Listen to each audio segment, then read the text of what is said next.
This is the live session for June the 18th for the Human Capital Development Capstone course.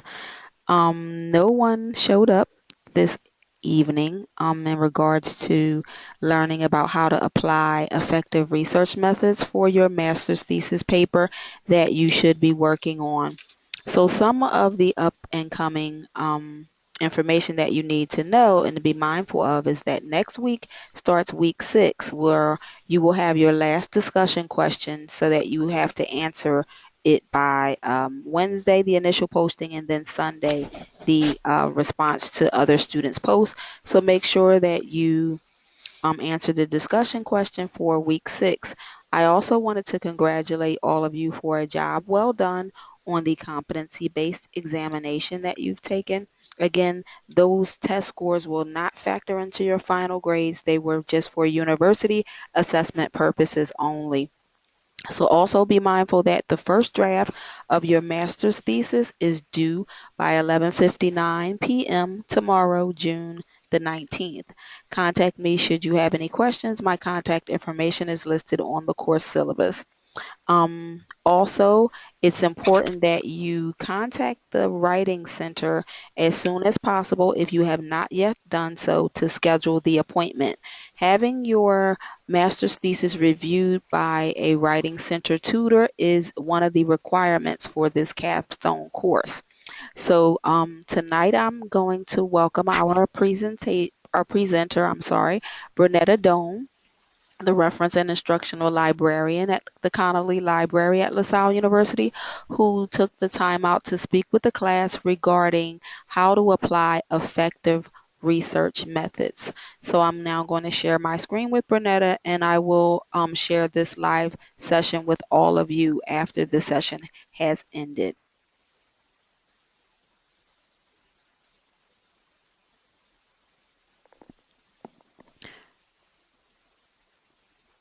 So Good evening. Bernetta, Can you see my screen? yes, I can see your screen. Okay. Well, thank you. That's good. Well, good evening, and thank you, Lynette, for actually inviting me. And I hope that as I go through this information, that I really cover the material that's going to be very beneficial to the students, particularly in the capstone or at this point of their course studies. I think what I'd like to do is to have you look at two different methods. Research is very frustrating when you don't know where to go. And a lot of you perhaps are saying to yourself, or will say to yourself, I already know how to do this, so I don't really need any assistance. But I'm here to assure you that the type of information, especially for college level research, actually begins with the library and the services that we offer you. And it is about you finding your own way. I don't expect you to search the way that I search, but it is about finding a method or technique that will help you make it easier on you. Okay? So I'm going to, as I stated, take a couple of approaches so that you know that there are different ways of actually getting to the materials. The screen in front of you was actually the link that I understand has been provided in your course syllabus. This is called the Connolly Library Connections, and it is embedded in the Canvas. And it's self-paced, meaning that you can go in and visit it any time that you want. Okay? Whenever you need to do your research, you can look at this page. You have the tabs underneath that you can use to identify materials. You can also, which I recommend, and I think that's part of the instructions, is that you use the module link over on the left, and it will lay out all aspects of this particular information. So when you need to find materials, you can go directly to that particular section of this extended module. But there are a couple of things I want to point out this evening, which I think were initially they're going to be very, very beneficial for this class. One of them is updating your library record. I don't know how many of you have actually used the Connolly Library in the past, but if this is your first time, then I will say to you that your LaSalle ID information also represents your library information. And what do I mean by that? If you have a library card, Your library card has information on it. On the front, you have what is called your student identification number, and that's 7 digits. And on the back, there is a, I think, 14-digit barcode number, 14-digit barcode number. Either one can be used to update your record. I realize a lot of our distance learning students may not actually have a card, but it's my understanding that everyone has a student identification number. So if that's the case, then please, this is the number that you would need to use in terms of updating your record. If we go to the next link, there is a video presentation that would tell you how to go about doing that. So if you are in need of updating your library record, because they expire at the end of every academic year. So for example, if you updated your card in the fall semester, it expired in May. It is time to update it again for the summer, and if by chance you're going to be here past the summer session into the fall, you would have to update your information again. Updating means that we want to verify that you're still affiliated with the university, and it's very, very important. So this is the kind of information you're going to find in terms of the modules. Okay. Again, there's a quick tour that gives you a nice overview of the library, and then the individual areas that you can go into, like how to find articles, specifically scholarly publications and so forth. Okay. So the module could be very, very useful to you, and I hope that if you haven't had the opportunity to look at it, that you will, and you will use it, because it is an excellent tool for you to use.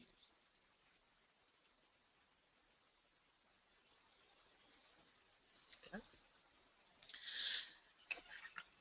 Now, since I have the opportunity to actually share my screen, I would like to share the library website. And I think that's where we're going to actually conduct all our searching activity this evening. Okay, remember, you have access to the Canvas link, and you can go in, and after the presentation, I'm sure you're going to have lots of questions, and that's when that particular connection might be very useful for you. So you go to the Conley Library Connections after looking at this video, and you can also contact me, and I'll give you that information at the end of the presentation.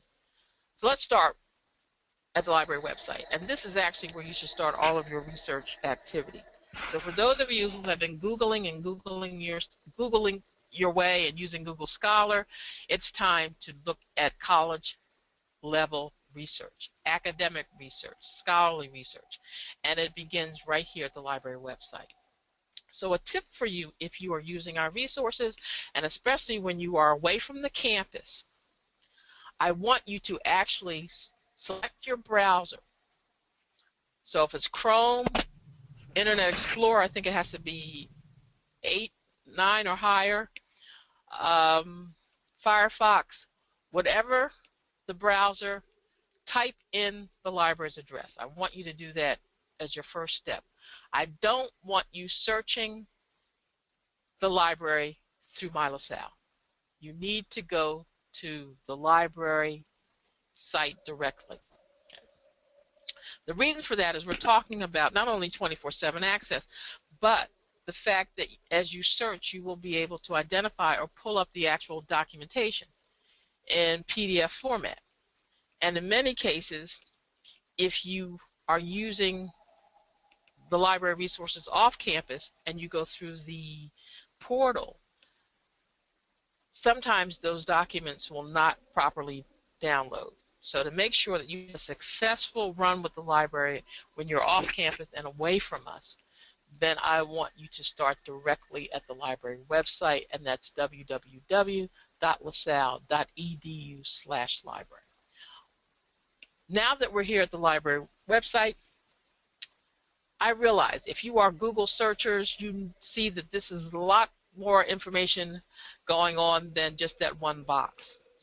But unfortunately, or fortunately I should say, academic libraries are not going to have just one box. We have so much information that we need to share with you that you can navigate through this page to find additional information. And from time to time, I actually want you to do that, because we have announcements, news and events. These categories are very, very important, especially if you are away from us and face-to-face opportunities are not an option. We want to make sure you get the right information. So browse our page to find information that's going to be relevant to you. It's a wonderful page, and it will link you to everything that you need as relates to doing your academic research. But if we just look across the top in the blue band, and you see as I'm rolling over, it provides information. You could just navigate along this band, and you could find your way through the library or using our resources. But I'm just going to focus on one area, and that's the Research tab. And the Research tab will identify all of the resources that you would need to help you in terms of being successful with your capstone. Under this tab, you have a list of all of our databases that we have available. It's an alphabetical listing. Not only do you have the name of the database, but you'll also have a description of the database, so you'll know exactly what that particular resource will provide. There's also some quick links. These are very popular resources that will help you, and we'll probably visit this a little later, but I just want you to see that we have something called LexisNexis, which is strong on newspaper publications, ProQuest, which is multidisciplinary. It's a good tool to use if you're not sure where to start and so forth. We have information on plagiarism and copyright, searching just in general, and style guides. Very, very important into documenting your materials. Underneath, we have additional categories. Summit, which is our Google-like experience here at LaSalle. Then we have the actual library catalog, e-journal portal, and Google Scholar. We realize you're going to use it, so we're going to actually have it listed on our page in the event that you need to use this resource. But I will say this to you. Google Scholar should never be your starting point. You should use this as a supplement. Okay. If you use all of the other resources that we make available to you, you will find that you won't need to use Google Scholar at all. Then we have additional tools like LibGuides, RefWorks, which is a style management tool or bibliographic management tool that will help you with your citing, along with Flow. And then you can also ask us questions. So there's a lot of help or support information here at the library. So let's look at one of our very basic and starting tools, which is Summit.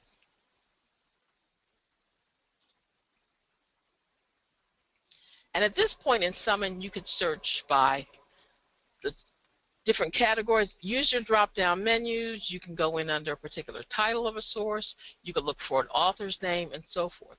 What Summit will do, Summit will search every resource that the library makes available to you and then identify information as it relates to the topic that, or the information that you have typed in. Okay?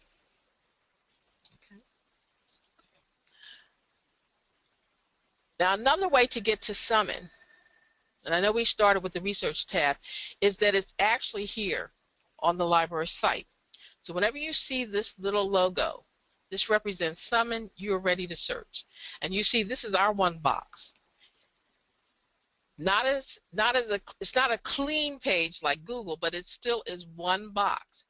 We just need to search and type in keywords and phrases. Let's type in something like talent acquisitions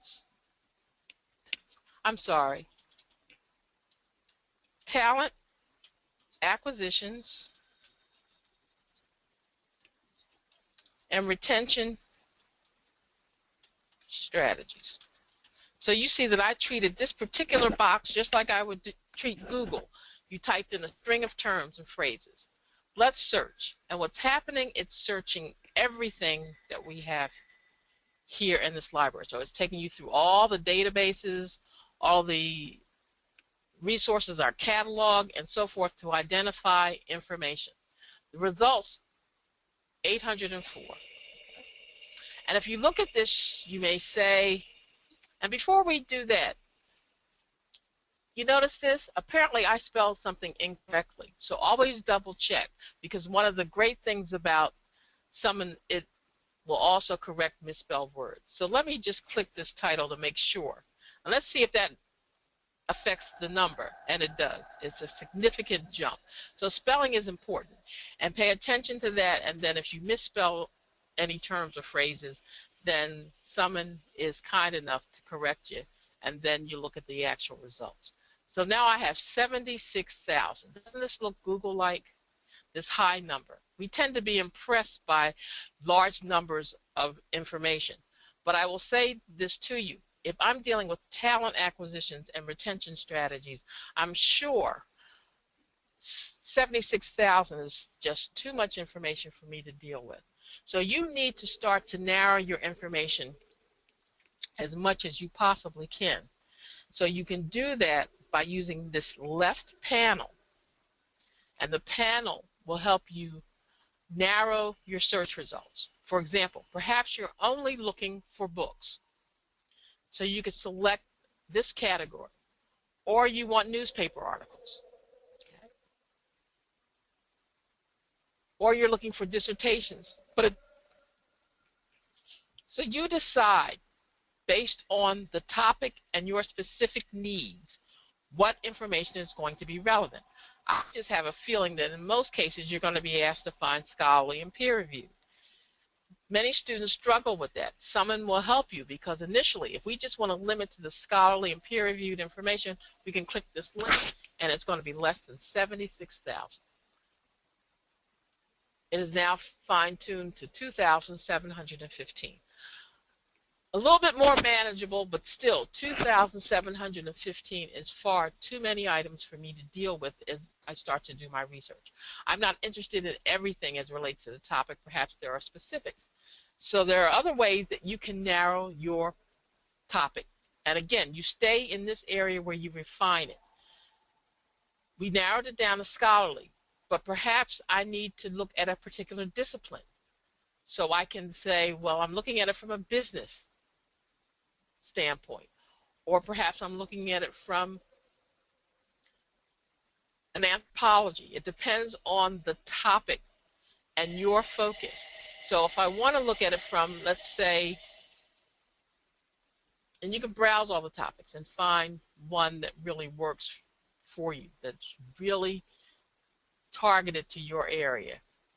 And if that happens to be business, then let's click business. And that makes the number even more fine-tuned. We're down to 1,158.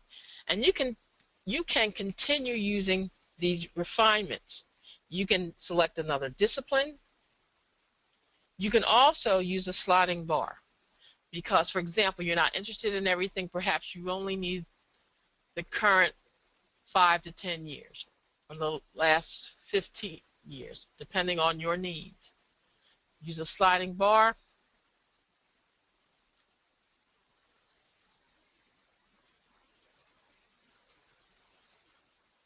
And look at our results.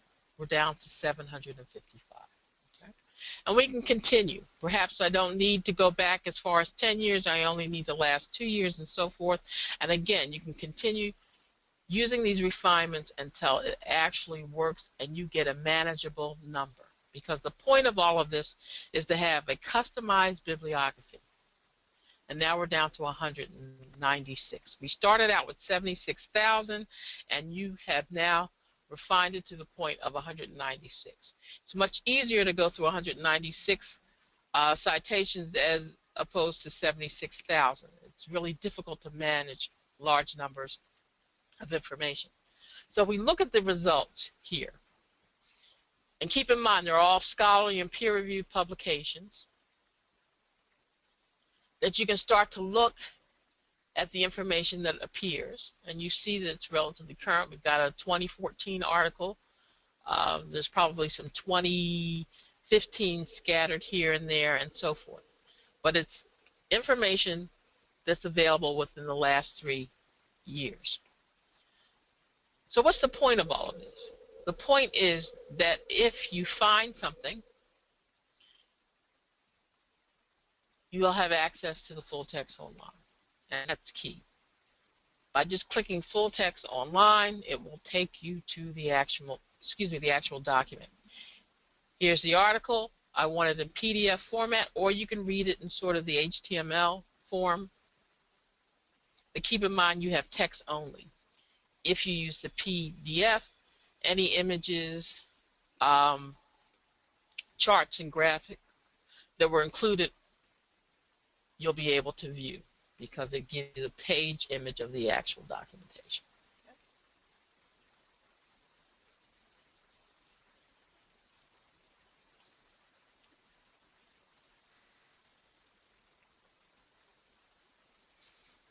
You can go back to your list and you can continue looking at the information.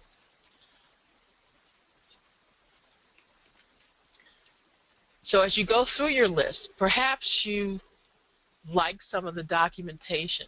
Let's see if I can. Will they see this? Okay, let me see.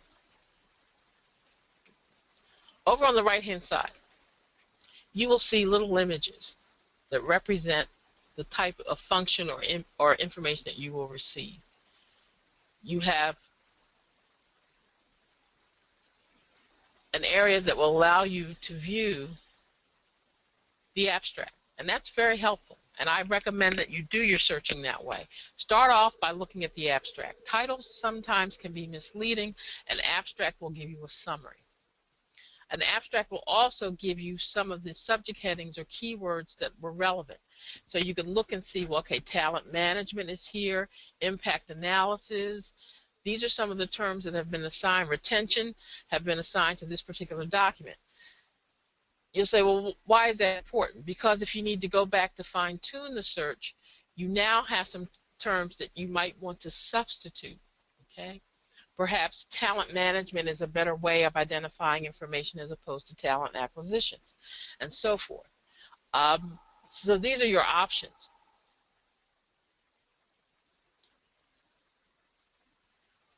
The second image allows you to mark. You see the little check mark? I'm marking, I'm marking, I'm marking.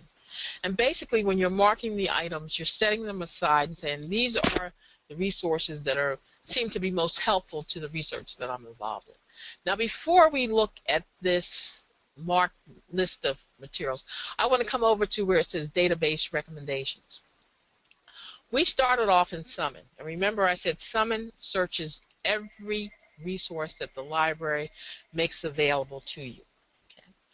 And as part of the results, Summon will make recommendations. One of the recommendations is to ABI Inform Complete ProQuest Central, which is very strong in business information. What you can do is to go into this individual or subject database and run the search again. This time it will be more fine-tuned and very, very small in terms of scope because it's in the discipline of business and economics. That's an option that you have.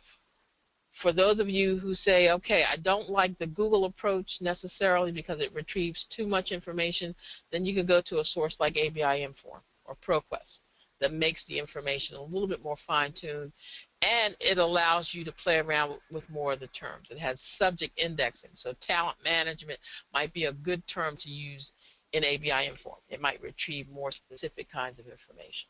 Okay. So that's another way of approaching your search. You can continue with Summon, or you say, okay, I want to go in now and look at ABI Inform because it may give me a little bit more control over the topic. Again, it's a matter of preference and what you're most comfortable with as you search. Okay. But we'll continue with our Summon searching, and as we mark, remember, the little image looks like a folder. I clicked on it, and it puts a little orange check mark there. What happens to these items? If you look up at the top, these are the 4 items that have been marked. So what do I want to do with these marked items? Okay. Well, there are a couple of things that I could do.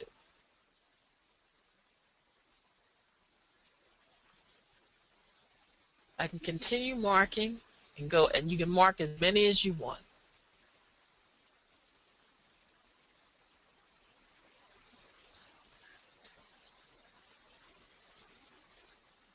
And then come up to the folder, click on the folder, and it will separate those 4 or 5 or 44, whatever number that has been marked.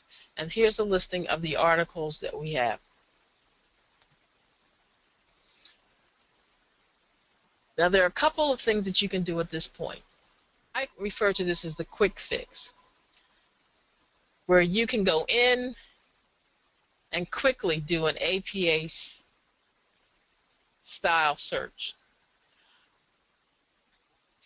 And it will give you the information. But keep in mind you need to tweak this information because it is not set up properly. If anyone's familiar with the APA, I know I'm doing this off the top of my head, but I think you have to indent the second line, 5 spaces, and so forth. However, you have all of the elements of the citation. You would just have to line it up appropriately. So this is what you find within the actual database of Summon is the cite feature. A sophisticated way of doing this is exporting your results to a bibliographic manager. We have RefWorks, we also have Flow. So again, you can decide which one will work best for you. You can set up an account.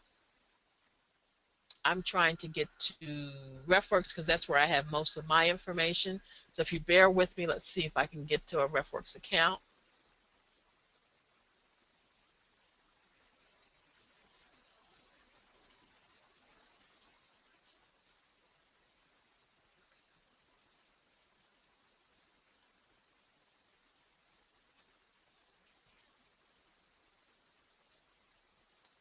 If you have problems, well, you won't have problems. If you're initially trying to set up your bibliographic manager, I would say do that initially.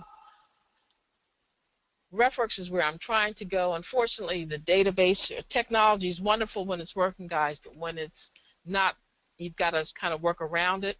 But this is RefWorks, and what happens with RefWorks is a bibliographic manager. You would sign up for a new account, okay, and you just do that by following the steps, creating your account. It doesn't cost you anything. I'm going to sign into my account.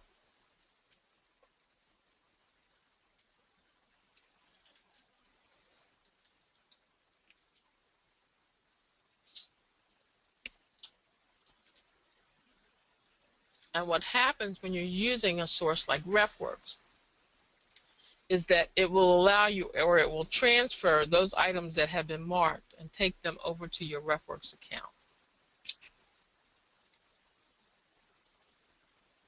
So I will try this method again.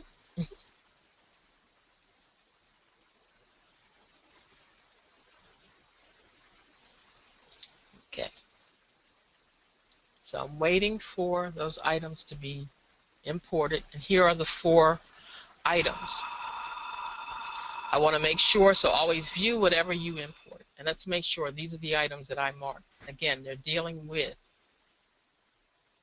human resource management. These are the talent management and retention analysis articles that I found. They're all 4 of them are here. Okay. Not only have you captured the citations, but if we say under article locator, the article is also there for you, and it will hold on to that article, and it's in place. Now, how does this work for you? It's a bibliographic manager. It's a tool. So now that I have these 4 items here, I need to do something with these items. You need to create a folder. So here's your folder.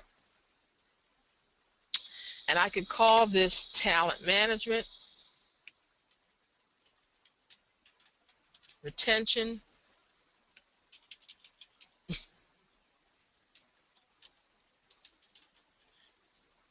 you can name your folder whatever name that works best for you in the research.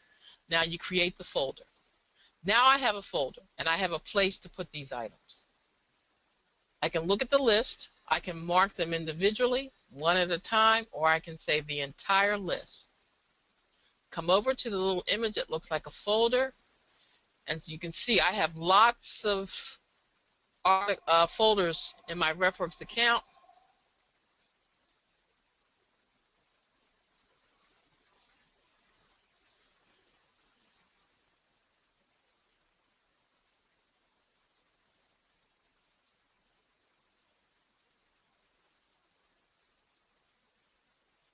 And you just scroll down until you can actually find the one that actually is the name of the folder you're trying to get.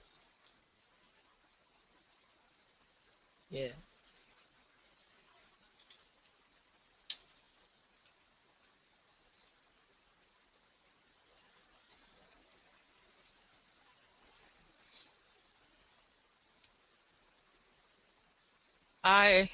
I'm going to, so I won't belabor this point, and if I can't get down to the one that we named, I'm going to just show you how this works. I will just find, um,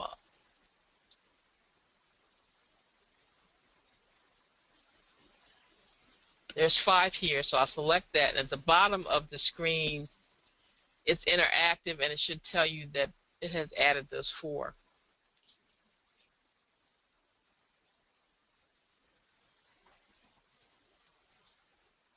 Yeah, for some reason, I'm not getting it to work.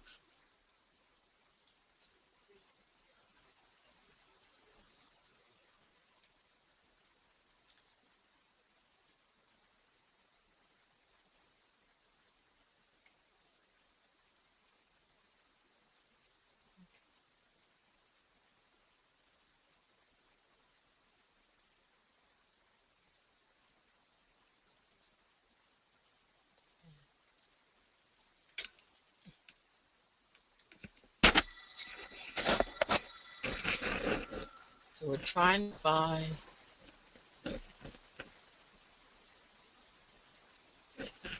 the one for talent, yeah. So trust me on this one, guys. And if I need to work with you individually, I'll be willing to do so. But I'm just going to show you what can happen here.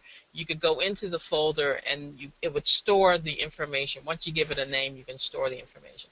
But right now, if I was in a situation and I say, okay, well, I can't store this and I don't want to lose what I have, I could quickly create a bibliography to print out. And I could do that according to APA style, MLA style, whatever style you select, just make sure that you're using the latest edition. So if it's APA, use the 6th edition. If it's MLA, use the 7th. Make it a Word document because you want to be able to make changes. And if you know anything about APA, you know you have to have the running head. You want to insert page numbers and so forth. So make sure that it is a Word document so that you can do that. Then you create the bibliography, and it should actually allow us to have those 4 items, which is not really that impressive, but you can see or get the gist of how this works in terms of helping you cite the information accurately. And remember when we were doing what I call the quick fix when we were in Summon, that I said that you had to tweak it, meaning that you're going to have to line it up and perhaps indent and so forth. If you use a tool like RefWorks or Flow, it should align it properly. But again, these are tools. You see that you can struggle with them a little bit. So I'd always say to you, please double check. Here are those 4 citations. Now, when it's a Word document, you can make changes. For example, you could say, I'm not using this heading right now. I want to change this to bibliography. Or cited works. So you can take this and you can make a change. Also, I often hear from students, my professor does not want the links included. So this is something you could highlight and you could clean up and delete. But as you can see, it's in strict alphabetical order, and you see the indentation is correct. So that's the power of using a tool like RefWorks or Flow, even though it didn't seem so powerful this evening, but it is very powerful because you will be able to store that information that you have exported from those databases into your RefWorks account, and so you can keep track of the citations or the information that you have. And then the nice thing about this, remember that the articles are also imported into the RefWorks or Flow. One or the other, whichever resource is, well, you're more comfortable with. I tend to use RefWorks. That's where all of my information is set up. You may decide you want to use Flow. And there's a slight learning curve with both of these, but you shouldn't have any problems with that. Okay. So let's go back to our list. Okay.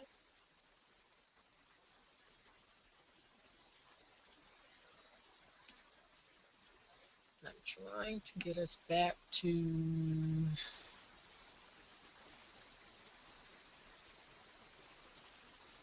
the citations. I have a lot of windows open, so bear with me, which I think I need to close some things, and let's see if I can't get back to the library website.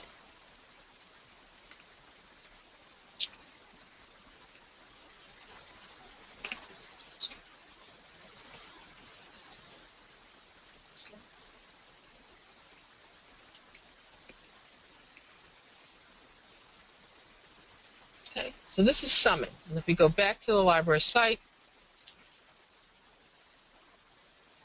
and let me back up a little bit.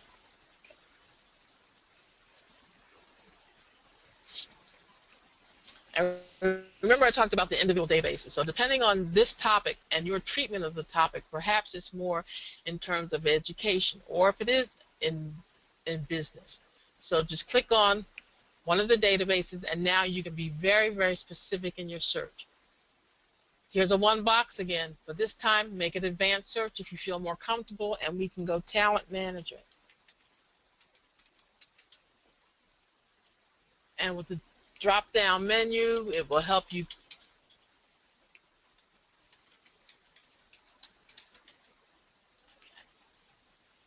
can search, you can look at the results. 56,000. One of the nice features about this particular database, it starts to recommend some other terms that you can use. Perhaps I want to use talent management and retention. So I'll use this phrase.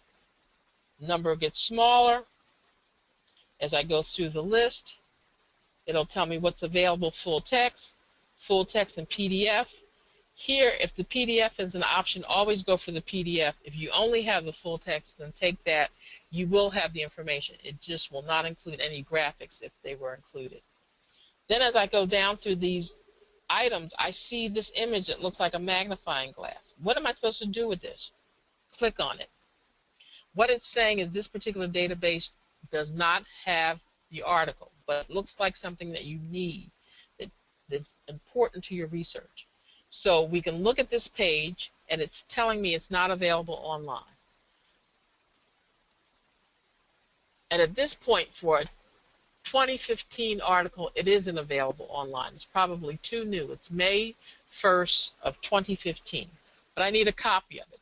Come down to step 3, and that's your interlibrary loan. So that's why it's important for you to keep your library record up to date. And I talked about that initially, where you would put in your name, the barcode number, or your student ID, and then submit the request, and then you would have the information. It will be submitted to Interlibrary Loan. They will fill the request by contacting an institution that has the material. It will be sent back to you by way of your LaSalle email. So get in the habit of using your LaSalle email whenever you're transacting any business here at LaSalle, and definitely if you're dealing with the library. Okay.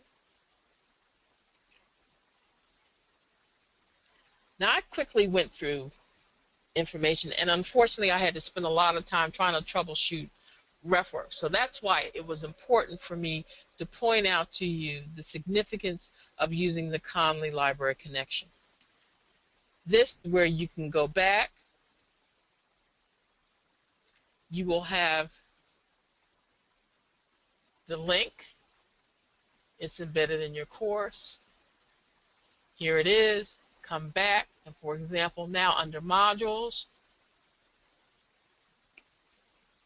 browse the list. Look at Summit. There's a direct link, and it will help you search. Look at the subject databases. That's the alphabetical list of all of the databases. Go into Education Research Complete, or try ABI Inform, or try SOC Index, which is Sociological Abstract. Okay? You can continue through this page. Here's tutorials on RefWorks and also on Flow for getting started. So it's real important for you to look at these tools and decide which one works best for you or you're more comfortable with.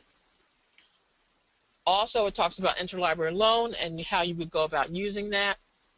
And then there are helpful LibGuides. And I probably want to end on this note for the moment because there's a couple of things that can help you. There's the graduate student guide and there's the distance education LibGuide.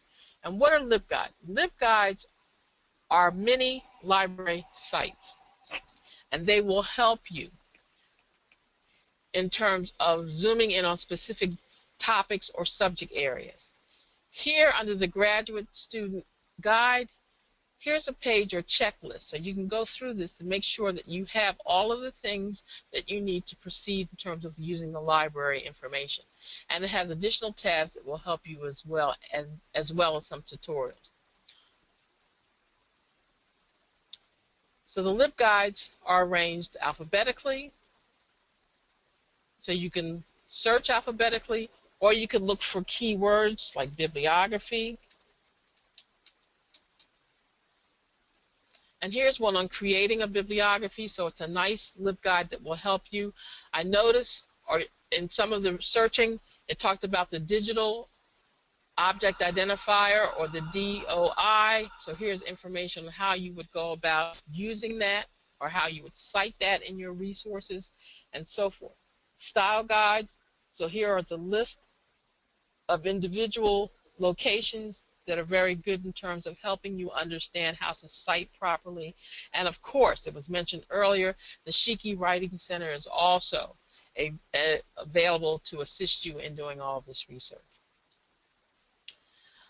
This was a quick overview, a quick run. I apologize for the delay in using some of the tools. However, if you need any assistance, please feel free to contact me. I'm available to assist you any way that I can. And you can find me on some of the LibGuides. And there's contact information for me that's also in the Conley Library Connections that's available through the Canvas module. So if you have any questions or concerns, please be in touch with me, and also let your professor know so that she will be in touch with me as well. Thank you so much, Bernetta, for taking the time out to talk with the class in regards to the effective way to apply research methods. So I hope that the students will take advantage of this resource that is available for them through the Connolly Library. Thanks to you. Thank you so much. You're welcome. So I'm going to stop the recording, and I will provide the students with a link to the archive session, to the archive recording.